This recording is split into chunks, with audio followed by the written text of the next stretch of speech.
ಮೂಡಾ ಹಗರಣಕ್ಕೆ ಸಂಬಂಧಿಸಿದಂತೆ ರಾಜ್ಯಪಾಲರು ಸಿಎಂ ಸಿದ್ದರಾಮಯ್ಯ ವಿರುದ್ಧ ತನಿಖೆಗೆ ಅನುಮತಿ ನೀಡಿರುವುದನ್ನು ಖಂಡಿಸಿ ಕಾಂಗ್ರೆಸ್ ಹಾಗೂ ವಿವಿಧ ಸಂಘಟನೆಗಳು ನಾಳೆ ರಾಜ್ಯಾದ್ಯಂತ ಪ್ರತಿಭಟನೆಗೆ ಕರೆ ಕೊಟ್ಟಿದ್ದು, ರಾಜ್ಯದ ಮೂಲೆ ಮೂಲೆಗಳಲ್ಲಿ ಹೋರಾಟಕ್ಕೆ ಸಜ್ಜಾಗಿವೆ.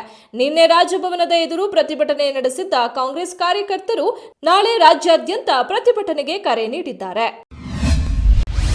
ಆಂಧ್ರಪ್ರದೇಶದ ಮುಖ್ಯಮಂತ್ರಿ ಎನ್ ಚಂದ್ರಬಾಬು ನಾಯ್ಡು ಅವರು ಶನಿವಾರ ಪ್ರಧಾನಿ ನರೇಂದ್ರ ಮೋದಿ ಅವರನ್ನು ಭೇಟಿಯಾಗಿ ಸಾಲದ ಸುಳಿಯಲ್ಲಿ ಸಿಲುಕಿರುವ ದಕ್ಷಿಣ ರಾಜ್ಯಕ್ಕೆ ಹೆಚ್ಚಿನ ಆರ್ಥಿಕ ಸಹಾಯವನ್ನು ಕೋರಿದ್ರು.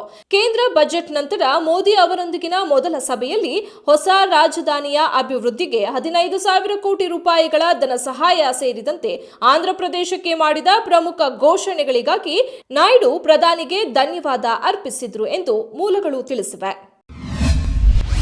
ಮುನಿರಾಬಾದ್ನಲ್ಲಿರುವ ತುಂಗಭದ್ರಾ ಡ್ಯಾಂನ 19ನೇ ಕ್ರಸ್ಟ್ ಗೇಟ್ಗೆ ಎಲ್ಲಾ 5 ಎಲಿಮೆಂಟ್ಗಳನ್ನು ಅಳವಡಿಕೆ ಮಾಡುವ ಕಾರ್ಯಾಚರಣೆ ಯಶಸ್ವಿಯಾಗಿದೆ. ಒಂದು ವಾರದಿಂದ ರೈತರಲ್ಲಿ ಉಂಟಾಗಿದ್ದ ಆತಂಕ ದೂರವಾಗಿದೆ.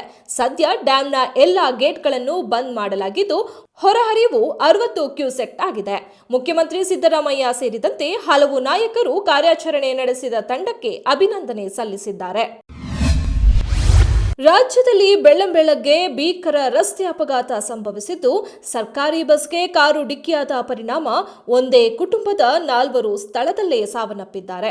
ಗದಗ ಜಿಲ್ಲೆಯ ನರಗುಂದ ತಾಲೂಕಿನ ಕೊಣ್ಣೂರ ಗ್ರಾಮದ ಬಳಿ ಸರ್ಕಾರಿ ಬಸ್ ಕಾರಿಗೆ ಡಿಕ್ಕಿ ಹೊಡೆದ ಪರಿಣಾಮ ಹಾವೇರಿ ಮೂಲದ ಒಂದೇ ಕುಟುಂಬದ 4 ಸಾವನ್ನಪ್ಪಿದ್ದಾರೆ.